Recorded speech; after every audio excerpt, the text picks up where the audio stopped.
Merci. Alors c'est extrêmement difficile, comme à chaque fois qu'on a des débats aussi larges, d'apporter une conclusion. Parce qu'une conclusion se devrait de pouvoir à la fois synthétiser les propos, les propositions et ouvrir le sujet. On l'a déjà tellement ouvert et il y a tellement de pistes que je n'aurais pas vocation à apporter cette forme de conclusion. Mais peut-être réagir à ce qui a pu être évoqué, à la manière dont on aborde ces questions. Peut-être commencer par la question du codage et la question de l'anglais. C'est évident que nos générations, pas futures, celles qui sont aujourd'hui scolarisées, auront à la fois besoin de savoir lire, écrire, compter, coder et parler anglais. Et aujourd'hui, c'est quelque chose d'indispensable, y compris coder, pas seulement parce qu'on va faire que des codeurs des 900 000 élèves qui sont dans chaque niveau de notre système scolaire, mais parce qu'on a besoin qu'ils comprennent. Tout à l'heure, j'évoquais la compréhension du monde dans lequel nous vivons. On a besoin qu'ils comprennent comment, y compris d'un point de vue technique, d'un point de vue architecture, ce monde fonctionne. Parce que quand on a compris la base du codage, on n'aura pas besoin de faire que des codeurs, on aura déjà des clés de compréhension, y compris sur un sujet, et ce sera mon dernier propos tout à l'heure, mais sur les enjeux de confiance, on aura y compris des éléments pour savoir comment, aujourd'hui, des géants américains opèrent un certain nombre d'informations et comment des opérateurs français, des opérateurs nationaux, des opérateurs locaux le font avec beaucoup plus de sérieux. Et je crois que ces éléments-là, ils font partie de la compréhension du monde dans lequel nous vivons. Moi, je suis assez étonné de constater que quand on interroge les Français, 80% d'entre eux donc, ont confiance dans leur mairie, leurs pouvoirs publics locaux, mais ils n'ont pas très envie de leur donner les informations personnelles. Et 80%, 90% des Français, je l'évoquais tout à l'heure, mais n'ont pas confiance dans les plateformes et les GAFA, mais ils donnent tout sur Facebook et ils donnent tout sur Twitter, etc. C'est ce monde-là dans lequel on vit est effectivement plein de contradictions, mais y compris parce qu'on n'a pas les clés de compréhension et qu'on doit pouvoir les donner et les apporter de manière générale. Je crois que c'est vrai pour la société comme c'est vrai pour la classe politique, je l'évoquais tout à l'heure, ou les décideurs d'entreprise. Parce qu'aujourd'hui, tous les citoyens français sont là où ils sont, mais ils peuvent être entrepreneurs, ils peuvent être chefs d'entreprise, ils peuvent être élus, mais surtout, ils font partie de cet ensemble qui a certainement vocation à mieux appréhender les sujets, à mieux appréhender les réponses qu'on peut apporter et le faire à un moment où, en 2004, on a eu une loi pour la confiance dans l'économie numérique. C'est déjà très, très, très vieux, 13 ans à l'échelle du monde digital dans lequel nous vivons, c'est extrêmement vieux. Et cette loi pour la confiance dans l'économie numérique, elle n'a pas permis d'avoir cette confiance des entrepreneurs, des chefs d'entreprise, à passer le cap de la digitalisation. Ça a accompagné un certain nombre heureusement, de grands, ça a accompagné des naissants, des start-up, mais on a loupé l'essentiel du tissu économique local, celui qui fait y compris de l'emploi non délocalisable et qui est le plus près des réalités, les plus près à comprendre les besoins, les enjeux du terrain. Alors, vous l'évoquiez tout à l'heure, mais sur l'enjeu de la Smart City, je crois qu'on a un terrain de jeu formidable à offrir aux entreprises, et en particulier aux TPE-PME. C'est fini, le Cisco qui opère la Smart City à Barcelone, le IBM qui opère la Smart City à Montpellier en gérant tout de A à Z.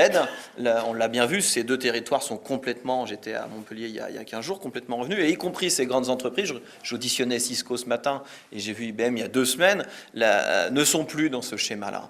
Et donc, on a aujourd'hui un bac à sable, un sandbox pour filer la métaphore anglaise, mais on a une capacité aujourd'hui à offrir à notre tissu entrepreneurial, à notre tissu d'entreprise, un bac à sable d'expérimentation et pour faire plein de choses aujourd'hui. Pas seulement dans les grandes métropoles, parce que Smart City, on associe assez naturellement des grands territoires, et on parle de Lyon, on parle de Rennes, de Paris, évidemment, de Nice ou de Marseille, mais y compris dans les territoires qui sont à taille beaucoup plus humaine, des communes qui sont à 4, 5, 8, 12 000 habitants et qui aujourd'hui vont avoir énormément de besoins parce que ce n'est pas IBM et Cisco qui vont venir les voir pour installer des capteurs sur leur salle de sport, pour pouvoir gérer la route et la manière dont les flux circulent, pour gérer le stationnement. Ce sera forcément des opérateurs qui aujourd'hui peuvent être en lien, parce qu'il y a du hard, ce n'est pas juste une solution qui peut être apportée, ce seront des opérateurs locaux. Et c'est la synergie des opérateurs locaux qui arriveront et à déployer du hard et à déployer du logiciel qui apporteront ces solutions et ces services. Alors ça veut dire qu'il faut aussi acculturer les élus, y compris les élus locaux, ce n'est pas toujours eux qui sont le plus près de ces réalités. Moi, c'est un prisme particulier que j'ai voulu garder dans cette mission autour de la Smart City. Je remets mon rapport au Premier ministre le 6 avril.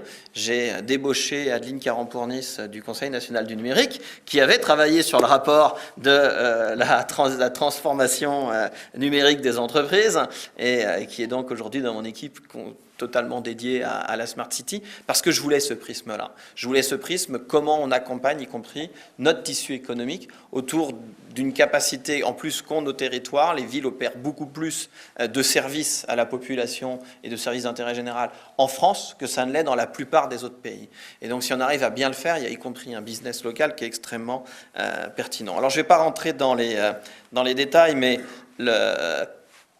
on a une vraie difficulté pour nos entreprises, y compris quand on évoquait tout à l'heure celles qui ont commencé dans leur collège ou dans leur garage. C'est l'enjeu du passage à l'échelle, qui est toujours extrêmement difficile, y compris quand on opère pour un pouvoir public. Les élus se satisfont facilement d'avoir permis d'expérimenter sur 3 rues, 50 lampadaires, un parking ou un bâtiment, voire un écoquartier, mais pas toujours de pouvoir passer à l'échelle. Et nos entreprises, si on veut les aider, y compris à aller à l'extérieur, il y a cet enjeu-là. Et puis un enjeu qui n'est pas du tout évoqué d'une manière générale, Luc, je crois que c'est toi qui l'as dit tout à l'heure, autour de la data. Voilà, il y a un enjeu majeur autour de la data en général, d'appropriation de cet outil pour chacun, et en particulier pour les entreprises, pour proposer des services. Moi, j'ai un exemple très très précis en tête. On a mis en ligne à Angers, chez moi, tout un tas de jeux de données sur le réseau d'eau. Objectivement, quand je l'ai validé, j'étais incapable de dire à quoi serviraient ces jeux de données, parce que j'arrivais à peine à comprendre de quoi on parlait. C'est extrêmement technique, c'est des histoires de regard, des histoires de canalisation, etc.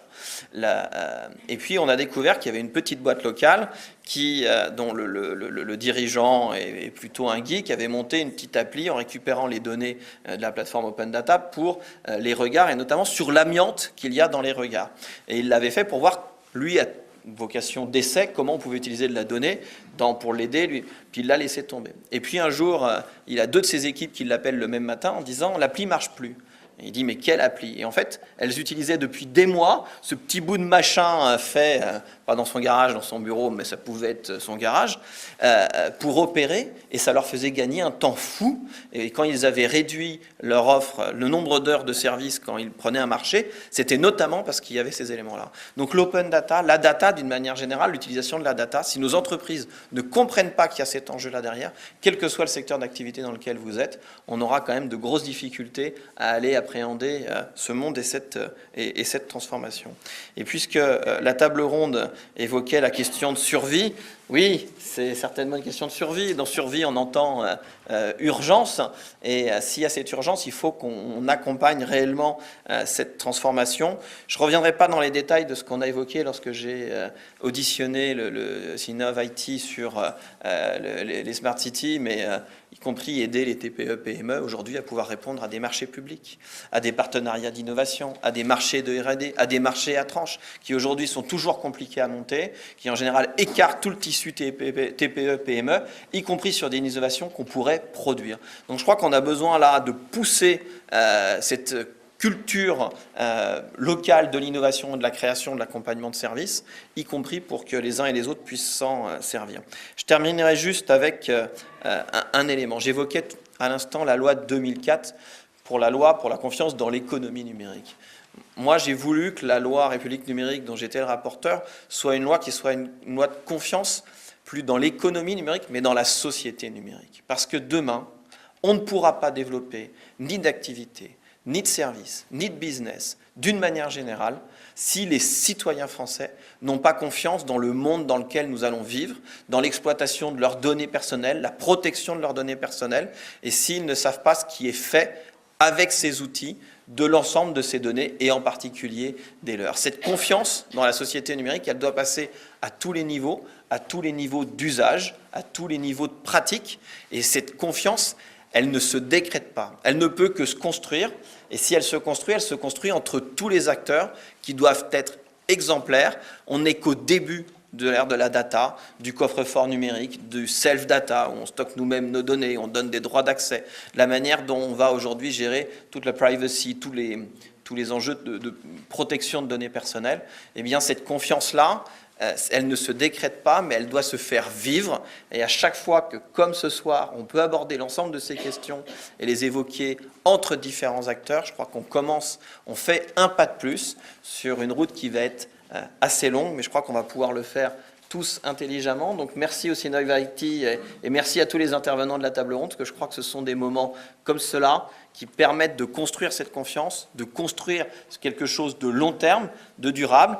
Il ne faut jamais abandonner, parce qu'à chaque fois qu'on laisse un petit peu courir, non seulement se faire rattraper par d'autres, et plutôt par les Américains, mais en plus de se faire rattraper, nous, on perd ce capital confiance qu'on peut avoir. Donc voilà, je voudrais terminer juste par ce mot-là. Voilà, oui, il y a certainement une urgence à traiter. Oui, c'est une question de survie, mais traitons-la ensemble, intelligemment. On a tous les moyens pour avoir les bonnes réponses. Merci.